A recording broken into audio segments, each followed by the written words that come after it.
Welcome back to Old Charles, your ultimate destination for coin history, hidden treasures, and collector's gems. Today, we're diving into the story and value of the 1974 United States half-dollar, a coin that many people overlook, but one that carries rich history and some surprising details. Don't forget to like, subscribe, and hit that bell icon for more awesome videos. The 1974 United States half-dollar features the image of President John F. Kennedy, and it's part of a series that began just months after his tragic assassination in 1963. Americans were eager to honor the young president, and by 1964, the Kennedy half-dollar was minted and released into circulation. Now, the 1974 Kennedy half-dollar came at a time when silver was no longer part of everyday coinage. Unlike the 1964 version, which was 90% silver, and the 1965 to 1970 coins, which had 40% silver, the 1974 half-dollar is made of copper-nickel clad, with an inner core of pure copper. That's important for collectors and for its value today. The obverse of the 1974 half-dollar shows a left-facing bust of President John F. Kennedy. The word Liberty arcs across the top, with the motto "In God We Trust" below his chin and the date 1974 at the bottom. The reverse features the presidential seal, a heraldic eagle with a shield, clutching an olive branch and arrows, with a circle of stars surrounding it.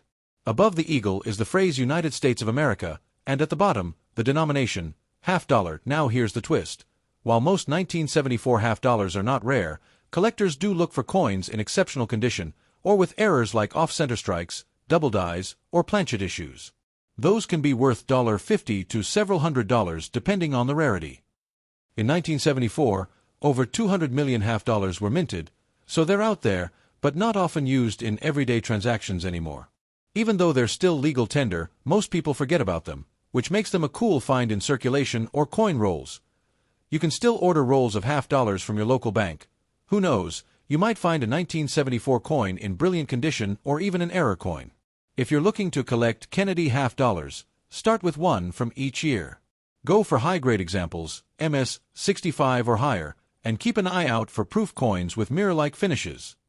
So there you have it, the full story behind the 1974 United States Kennedy half-dollar. It's not the rarest coin, but it holds a piece of American history, and in the right condition or variety, it can be a real gem for collectors. Let's take a step back and look at the powerful history behind the 1974 Kennedy half-dollar, a coin born from national grief, patriotic spirit, and a desire to remember one of America's most beloved presidents. The story begins in November 1963, when President John F. Kennedy was assassinated in Dallas, Texas. The nation was in shock, and within days, plans were already underway to memorialize him on U.S. currency. By 1964, the Kennedy half-dollar was approved and released by the U.S. Mint, replacing the Franklin half-dollar series. The coin was hugely popular.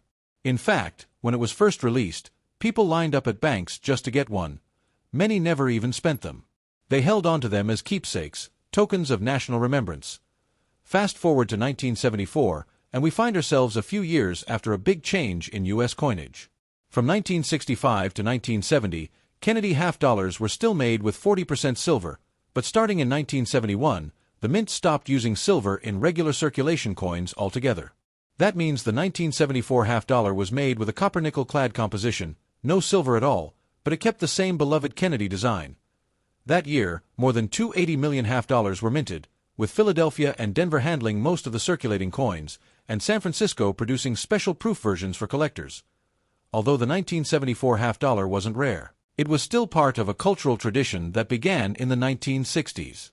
By this time, the half-dollar had started to fall out of favor in everyday use, largely because of its large size and declining need in cash transactions.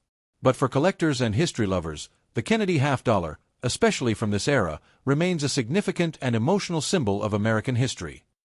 The 1974 Kennedy half-dollar represents more than just 50 cents. It's a snapshot of 1970s America, where politics, inflation, and national memory all played a role in shaping everyday objects like coins. Now let's talk about one of the most important things when it comes to coin collecting: condition. The condition of your 1974 Kennedy half-dollar plays a huge role in determining its value. Let's break it down. If your 1974 half-dollar has clearly been used, with visible scratches, surface wear, and dull luster, then it's considered circulated. These are coins you might still find in pocket change, coin rolls, or old coin jars. Value: in this condition, the coin is worth about $0.50 to $1.25, depending on whether it's from the Philadelphia or Denver Mint. A coin in about uncirculated condition looks much better, with sharp details, maybe just a bit of wear on the high points, but still good eye appeal. Now here's where it gets interesting. If your coin was never used in circulation and still has its original mint luster, it falls under mint state, graded from MS60 to MS70. Higher grades or coins in sealed collector packaging can reach $20 or more, especially with high eye appeal or from a reputable grading company like PCGS or NGC. The 1974 S. Kennedy half dollar was made only for collectors, with a special process that gives it a mirror-like finish and sharp details. These are called proof coins, and they were never meant for circulation. Even a circulated coin can be valuable if it has a mint error, like a double die, off-center strike, or planchet issue. Some error coins have sold $4.50 to $300 plus, depending on the type and rarity. So next time you find a 1974 Kennedy half dollar, don't just toss it aside. Check the condition, look for errors, and see if it shines like it just left the mint. Condition is everything when it comes to turning coins into collectibles.